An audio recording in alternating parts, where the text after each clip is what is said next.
تازه‌های تاجیکستان و جهان از استودیوی مرکزی رادیو زودی تقدیم شما می شود. من شعله گلخوجه هستم در خدمتتان. سلام بینندگان عزیز، در برنامه امروز 8 دکبر این موضوعها را داریم. در پای ترکیش‌های مرگبار مقامات توجیک گفتند لولای اساسی انتقال گاز از ازبکستان به دوشنبه سنجیده می شود. گزارش از جای حادثه.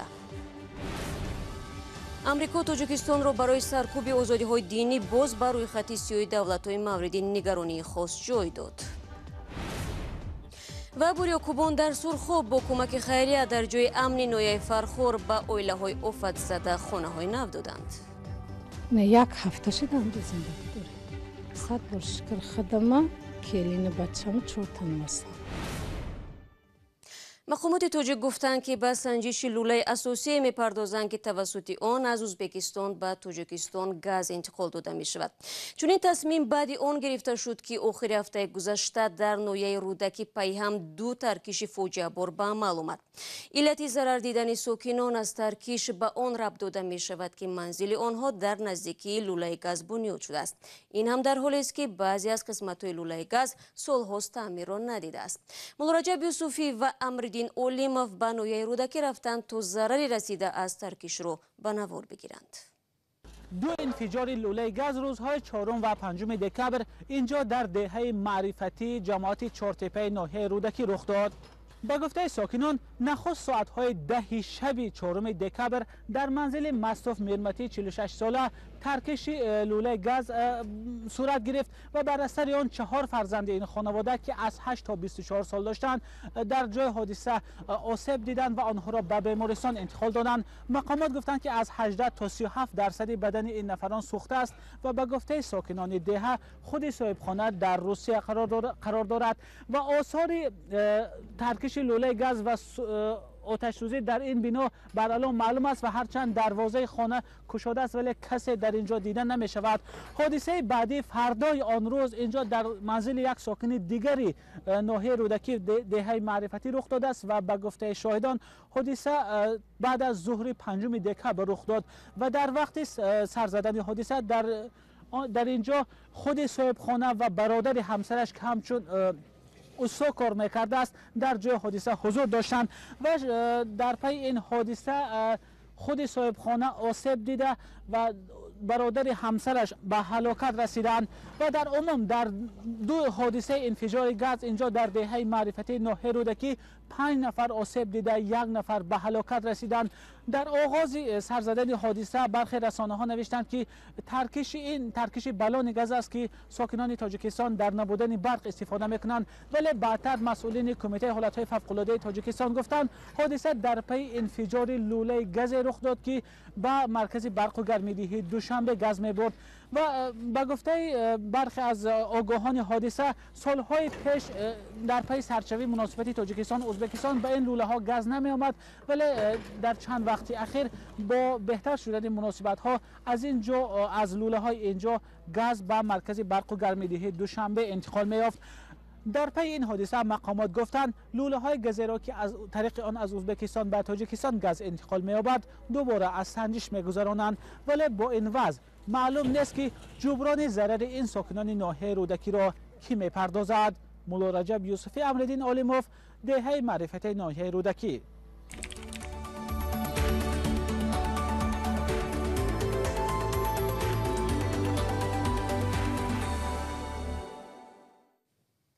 کمیته بین‌المللی المپی президент беларусь الکساندر لوکاشенکو و پسر او ویکتور لوکاشенکو را از همگونه رابطه با چوربین‌هایی که تحت سرپرستی این کمیته از جمله بازی‌های المپی دایر می‌گردند منع کرد.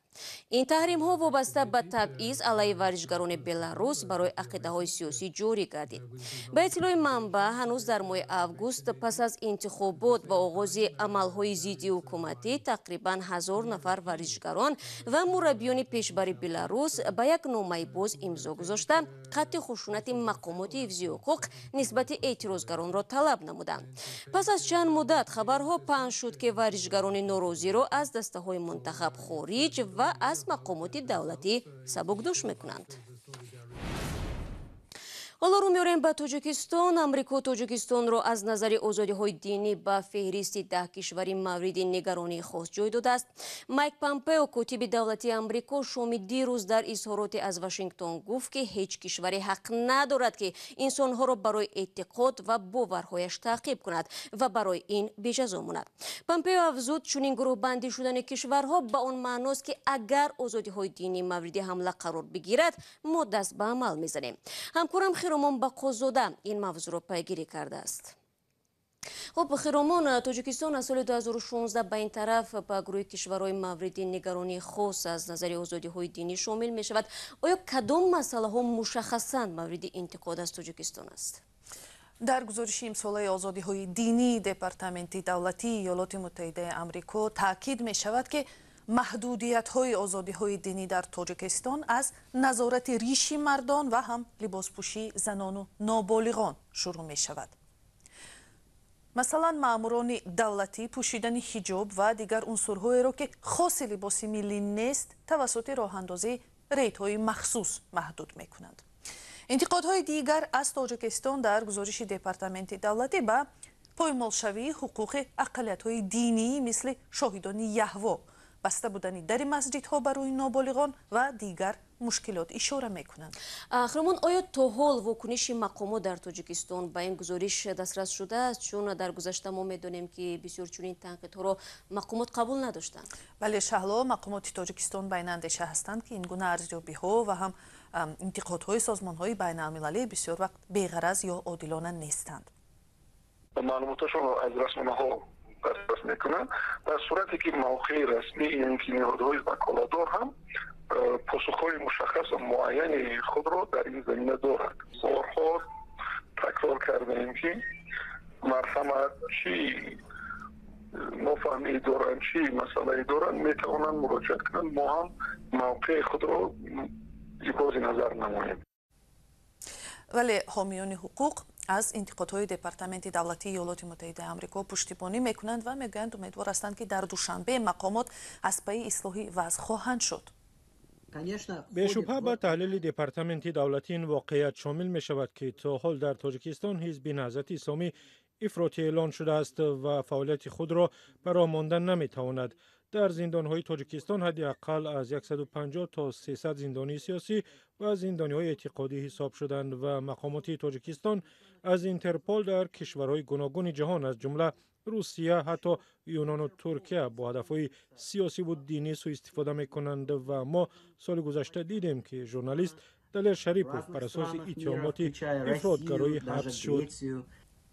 ما نظریه حامیان حقوق و مقامات تاجیک رو شنیدیم، اما به هر حال آیا اهمیت این گزارش و تاکید به مشکلات کشورها چی معنی دارد و تا کجا میتواند پیامدهای داشته باشد برای این دولت‌ها؟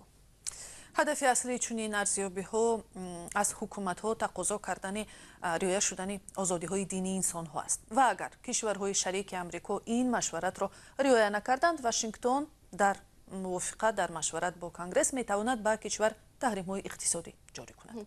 تشکر بینندگان عزیز. همکارم خیرامان بقازاده بود با خلاصه‌های اظهارات نوی آمریکا درباره وضع آزادی‌های دینی در تاجیکستان. شما برنامه خبری رادیو آزادی را تماشا دارید. در ادامه درباره با خانه‌های نو تامین شدن ساکنان سیلزده نویه فرخار و از تاثیر زهر کژدم‌های مصری میگوییم که برای معالجه آدمان استفاده می‌شود. اما قبل از آن یک آگهی را ببینید.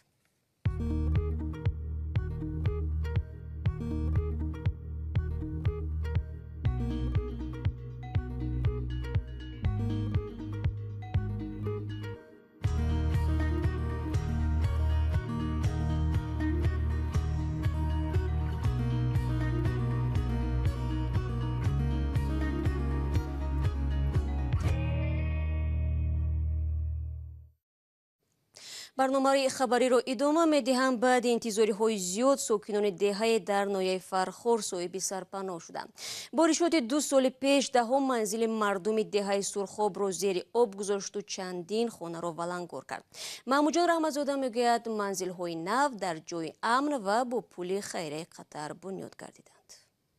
پس از چندین ماه انتظاری 25 عائله دهه سرخاب ناحیه فرخار که سیل منزل‌هایشان را از بین برده بود به خانه‌های نو بنیاد درآمدند. این خانه ها با دستگیری خزینه خیریه‌ای قطر در نزدیکی خانه های پیشینه ولی محلی از جهت تاثیر آفت های طبیعی امن ساخته شده است. بعد از آفت خانواده صدف‌ما مرتضی و 2 سال به این سو اجاره نشین بود. یک کوارتیر گرفتیم اونجا زندگی کردیم، خونمون رو فیروز کردن دادن. نه 1 هفته شده اونجا زندگی داریم. 100 بار شکر خدمه کلین بچه‌م 4 تن هستن. 2 سال پیش در دهه سرخاب ناحیه فرخور سیل 10 خانه را تخریب کرده بود. بعد بدادگری های سیل حکومت قطر به حکومت ناحیه فرخور کمک کرده 10 خانه بنیاد کردند. 1 هفته قبل حکومت ناحیه فرخور خانه های بنیاد شده را به ساکنانی که از سیل ضرر دیده بودند تقدیم کرد. ساکنان دهه سرخاب در سالهای 2018 2019 و از آفت‌های طبیعی که ضرر دیدن امروز در این موضع صاحب منزل‌های نو و زیبا شدند. ساکنان سیلزده فرخور بعد 2 سال در حال صاحب خانه شدند که هنگام سیل‌فروری‌های سالهای 2018 و 2019 یک سازمان خیریه‌ای کشور عربی کویت به آفت‌زدگان مواد غذایی فرستاد. این فوند خیریه‌ای آن وقت به هر یک خانواده از سیل ضرر دیده 1 خلطه آرد، شکر و 5 لیتر روغن داده بود. ضرر سیل آن وقت در 4 ناحیه ولایت ختلان از جمله 5 فرخور بیش از 19.5 میلیون سومانی برابر بیش از 2 میلیون دلار حساب شده بود. در جای امن و با نظرداشت آفت‌های احتمالی طبیعی ساخته شدن دهه نو ساکنان را امیدوار کرده است که فلاکت‌های سالهای 2018 و 2019 دیگر تکرار نخواهد شد. فرعون میجوست ولی عاشق کژدم ها شد. گزارش نوبتی ما بار دیگر در مثال یک جوان مصری ثابت میکند که برای یک مرد 40 هنر کم است. بستانشناسی در بیابان های مصر با دیدن کژدم به خلاصه آمد با یاری این جانور خطرناک میتواند روزگار خود و دیگران را پیش برد. چگونه در گزارشی همکارم طاهری سفر میبینیم. طعم و تاثیر زهر این کژدم های مصری را تا در اروپا و امریکا چشیدند. آنها را محمد باشته از بیابان‌های مصر جمع آورده می‌پرورد. البته نه برای زهر زدن به مردم بلکه برای معالجه آنها. زهر کژدم را برای استحصال دارو استفاده می‌برند. از زهر کژدم و مار در جهان 24 نوع دارو می‌سازند. ما زهر را به کشورهای گوناگون اروپا و امریکا از جمله ویرجینیا، تگزاس و ایالت کالیفرنیای امریکا صادر می‌کنیم. به حد میانه قیمت 1 گرم زهر کژدم وابسته به نوع آن تا $10,000 است. محمد باشته 25 ساله صاحب شرکت استحصال زهری قاهره است. در سراسر مصر چندین کژدم خانه دارند و برای استحصال زهر 80,000 کژدم میپرورند. راهی گرفتن زهر از نیش تیز این جاندار چنین بوده است. ما کژدم را تحت تأثیر 12 ولت و 5 امپر نیروی برق میگذاریم تا آن را به ریختن زهرش وادار کنیم. نیروی برق را به آبدانک‌های کژدم میگذاریم که به مرکزهای عصبش میرسند. از همین راه زهر در پیش چشم ما خارج می شود. ما برای صاف نگه